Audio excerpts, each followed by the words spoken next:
Good morning, everyone. It is Sunday, April 27th. Believe it or not, the final weekend of the month. Boston's Chief of Economic Opportunity and Inclusion, Shigani Idawu, is our guest this morning. Let's go on the record. Uncertainty over the future of federal funding, empty office buildings, and shortage of housing. What can he do about it? Boston's economic chief is in the chair this morning. It's time to go on the record.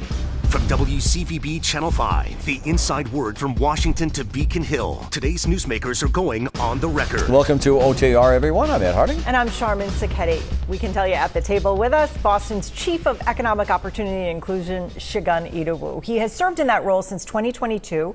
Before that, he was president and CEO of the Black Economic Council of Massachusetts and is a lifelong Boston resident. Thanks for being here. Thanks for having me. Great to see you. Good morning. Great to see you as well. Can you believe it's May already? We're right around the corner, right? I can believe it. I'm happy to be here. Let's talk about let's start with the Trump administration, because it is the umbrella that seems to affect even down to cities and neighborhoods, not just the federal government. So a federal judge is banning the Trump administration from denying or conditioning the use of federal funds to sanctuary cities. So what is your reaction to that? What's your read of that? What is that to you? Well, first of all, thank you for having me back and appreciate that question. It's certainly something that is omnipresent in the decisions and conversations that we're having throughout the city, not just in local government. The day after the election in November, many of us in City Hall printed out Project 2025, all 900 pages, to begin to understand what we were going to be facing. And we are prepared for what we've been seeing. It's not a surprise to us, as it might be a surprise to others. My reaction is much of what this presidency has been doing is not legal, and it's not helpful for a president and an administration that say they want to see a strong America. The decisions that they're making are making us less strong and are harming our residents, and frankly, not just the local economy, but the United States economy. Less strong, you believe, right? I not just believe, the data bears it out. Yeah. And so it's going to impact and harm many of our residents, which is not good for the future of the country. Boston really relies on federal funding. We do, whether it's for housing, NIH research, our universities, our hospitals rely on it. It's one of the reasons we're the life science hub of the world, and why we're the educational hub of the world. And the decisions that are being made in DC arbitrarily, mind you, are going to have significant impacts on the amount of jobs that we have, the funding that's coming in. Our gross city product is going to take a hit if they remove this funding. But we are grateful for champions like Harvard University and Boston University and others who are standing up to this. Harvard was the midwife of democracy, or at least one of the midwives of democracy, and we're happy that they're taking a stand to ensure Well, let's talk about Harvard, because the president is ratcheting up his rhetoric against Harvard University, calling it a threat to democracy. The university is suing the Trump administration for taking away more than $2 billion in funding after it refused to bow to his demands. Higher education, it's a big part of the city's economy. What are you hearing from schools about this? Well, hearing and seeing, right? I mean, they are certainly taking this seriously.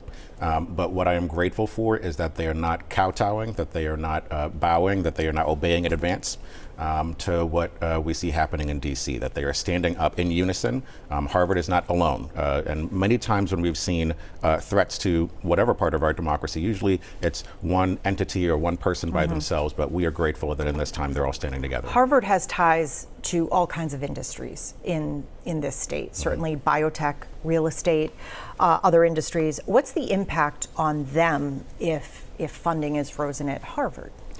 It's there's a huge impact, and it's not just Harvard, right? All of our universities, in some way, shape, or form, rely on some kind of federal funding. But it's not even just the jobs are going to be impacted, the health of our economy is impacted, but lives are impacted.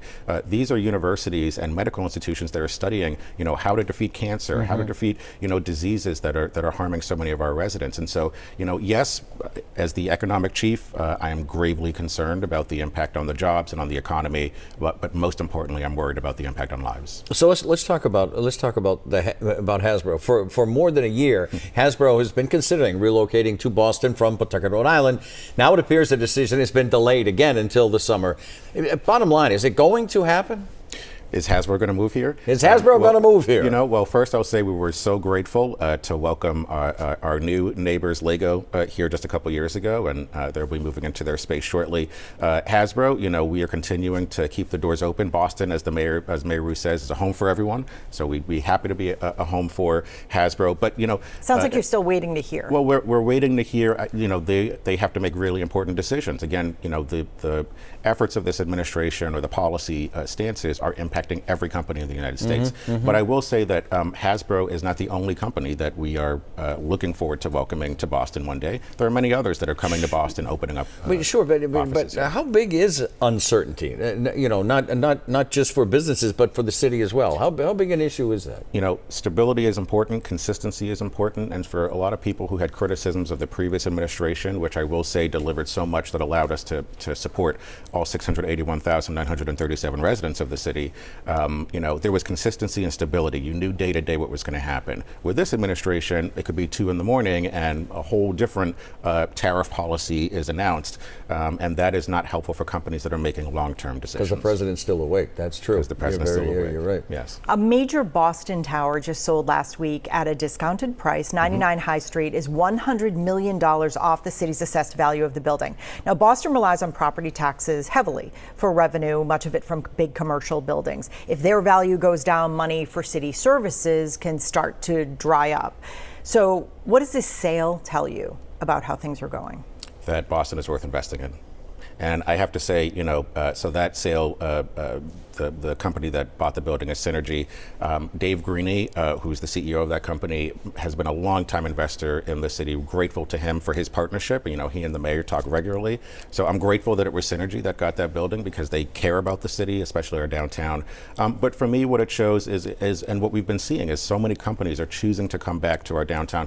I know that when you just look at downtown and the numbers in a vacuum, you know, there's all this conversation about what the future could be. But compared to other cities, we are very well positioned as a city.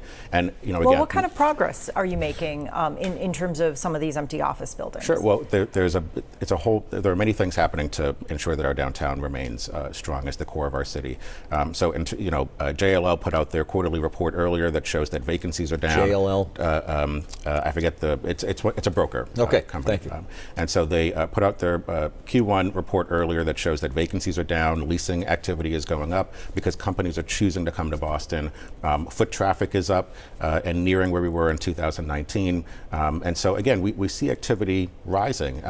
And you know, we were talking earlier about the marathon and its impact, and you couldn't make it down the street. But if you go downtown today, hundreds of millions of dollars, hundreds of millions of dollars pouring in. We're grateful to Jack and the team.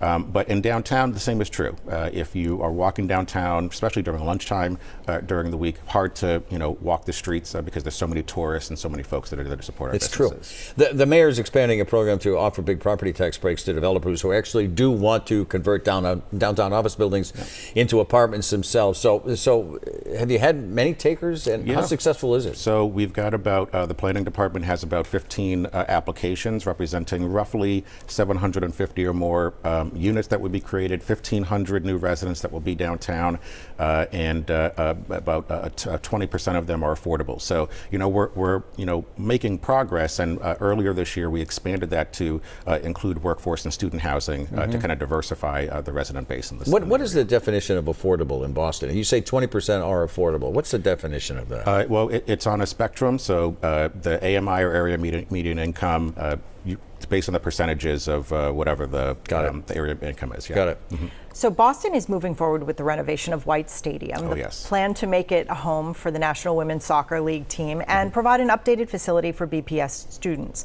Now, taxpayers would have to foot half the cost. The whole cost would be about $200 million right now. Taxpayers would pay $100 million.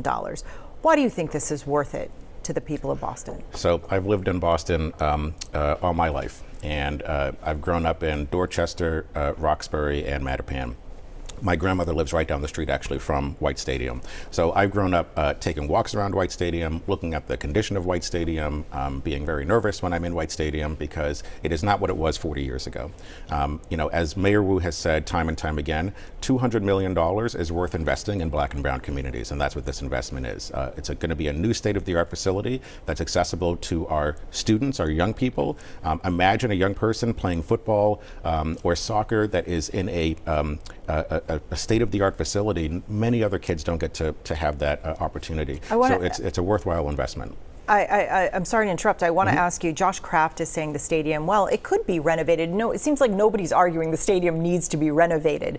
But he says the stadium could be renovated for a third of the price and have it just be used by BPS students only. Well, I'm grateful to... Does he have a point? Well, so first I'll just say, I like Josh Kraft. I before this role, had many interactions with him. He's a very good person, but I disagree.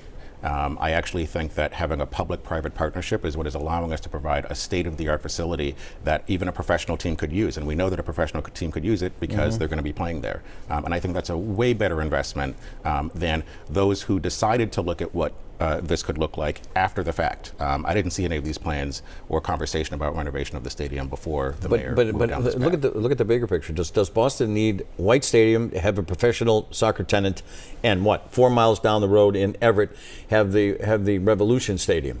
Does it need 2 stadiums, soccer stadiums, within that sphere? Well, as an official just for the city of Boston, I'll say that yes, our kids deserve a state-of-the-art facility. Yeah, I didn't say the kids though. I say does it need to go to the level? And in our neighborhoods. Right, so great for Everett, and we're in conversation with their officials and with the team about what that could look like. But absolutely, our communities deserve something like this. Very good. Our conversation continues with Shikhan Edelman. Stay with us.